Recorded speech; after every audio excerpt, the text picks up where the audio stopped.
നൂൽബൈ മനുഷ്യ തുടങ്ങിയപ്പോൾ എല്ലാവരും എന്നോട് ചോദിച്ചു, അല്ലെങ്കിൽ നിനക്ക് സമയമില്ല, അതിനിടയ്ക്ക് ഇത് വേണമായിരുന്നു എന്ന്. അൺഎക്സ്പെക്റ്റഡ് ആയിട്ടായിരുന്നു നൂലിൻ്റെ തുടക്കം.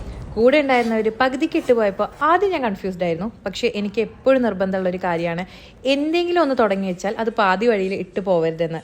ഇപ്പോഴും എല്ലാവരും ചോദിക്കുന്നത് ഇത് വേണോ എന്നാണ്. ശരിക്കും പറഞ്ഞാൽ നൂൽ എന്നെൻ്റെ സ്വപ്നങ്ങളിൽ ഒന്നായി മാറി. ഇന്ന് രാവിലെ എഴുന്നേറ്റ് നൂലിനുള്ള ഷൂട്ടായിരുന്നു. റിഷാദും പ്രജിലും വന്ന് ഞങ്ങൾ ഷടപടേന്ന് ഷൂട്ടൊക്കെ കഴിച്ചു. സത്യം പറഞ്ഞാൽ ഇവരാണ് എൻ്റെ ഊർജ്ജം. ഷൂട്ട് കഴിഞ്ഞ് വേഗം ഡ്രസ്സ് മാറി ഞങ്ങൾ അടുത്ത ഷൂട്ടിന് പോയി. സഫാരി മാളിലെ മിലയിലെ സ്റ്റാഫ് വീഡിയോസ് നമ്മളാണ് ചെയ്യുന്നത്.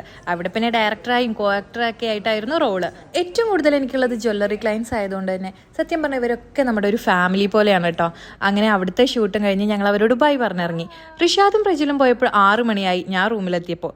പക്ഷേ ഇന്നത്തെ ജോലി അങ്ങനെ തീർന്നില്ല. ഇനി പ്ലാനിങ്സ് ആണ്, ഇൻഫ്ലുവൻസർ മാർക്കറ്റിംഗ്, ഈവൻറ്റ്സ്, അങ്ങനെ ഓരോ ക്ലയൻസിൻ്റെയും ആവശ്യം സോർട്ട് ഔട്ട് ആക്കി എല്ലാവർക്കും റിപ്ലൈ കൊടുക്കേണ്ട ടൈം. സത്യം പറഞ്ഞാൽ നമ്മൾ ഒന്നിൽ കൂടുതൽ ബിസിനസ് കൊണ്ടുപോകാൻ ബുദ്ധിമുട്ടാണെന്ന് പറയുന്നതൊക്കെ വെറുതെയാണ് കേട്ടോ. നമ്മൾ ചെയ്യുന്ന ജോലി ഇഷ്ടപ്പെട്ട് ചെയ്താൽ എല്ലാം എളുപ്പമാണ്. ഓൺട്രപ്രണർ എന്ന് പറയുന്നത് രസമുള്ളൊരു കാര്യമാണ്. പക്ഷെ അതിനുവേണ്ടി ഹാർഡ് വർക്ക് ചെയ്ത് സക്സസ് ആകുമ്പോഴേ നമുക്ക് യഥാർത്ഥ സന്തോഷം കിട്ടും എന്നുള്ളതാണ് വേറൊരു സത്യം.